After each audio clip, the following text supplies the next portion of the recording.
India was always a middle class society. It was not like ancient Egypt or Greece or China, where you had only the rulers and the ruled. It was not like Europe, where you had the royalty and the serfs. The bulk of the people in India were middle class. Right. They were Vaishyas and Shudras, prosperous. And even the Shudra women would learn their arts related to their profession, related to their jati at home. And women of Vaishya, women of Kshatriyas and Brahmins would go for all these higher systems of education and arts. The Kama Shastra narrates the 64 kalas, the 64 arts. And they were practiced because you have evidence of it.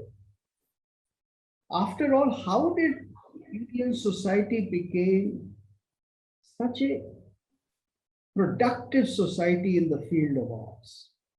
Can you tell me a country which produced as much art as India did?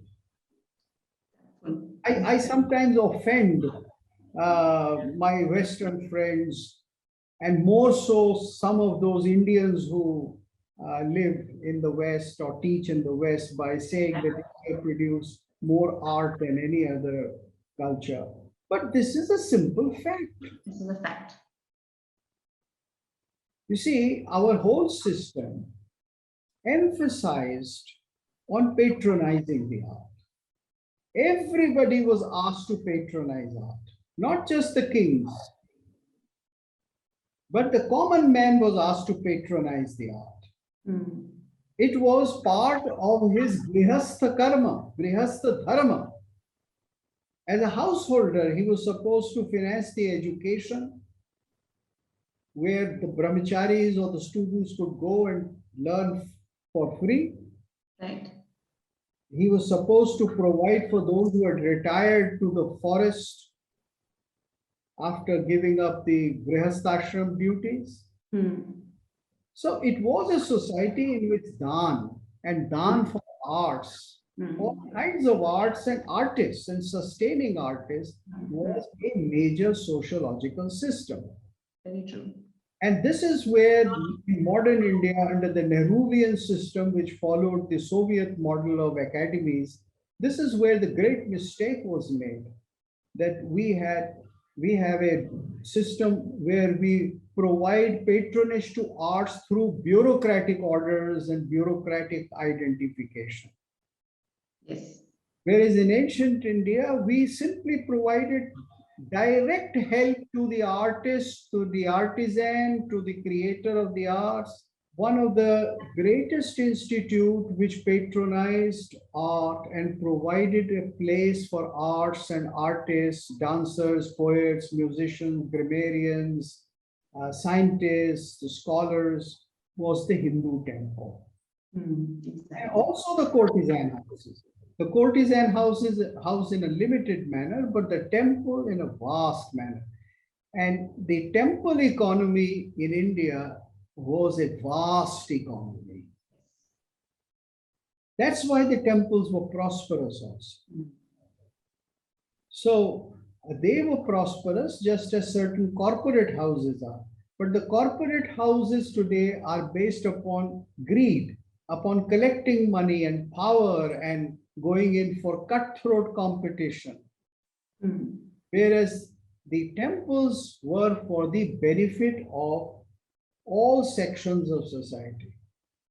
From the very poor people who would provide garlands and cleaning and things like that to the temple, to the scholars, to the pandits, to the archakas, to the shilpis, to the architects.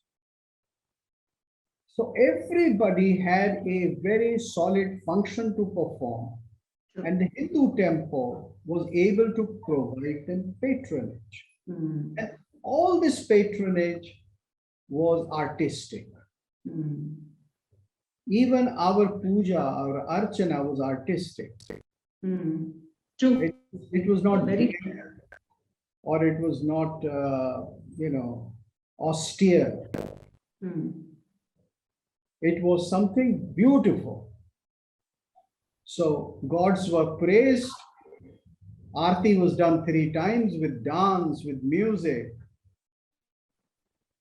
In great temples, true. were dancers who would do the Aarti along with the Archakas and along.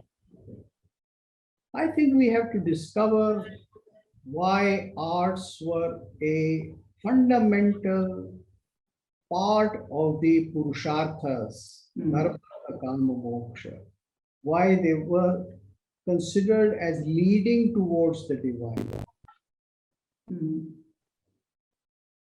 Art being a door to the divine was a common belief and practice in India.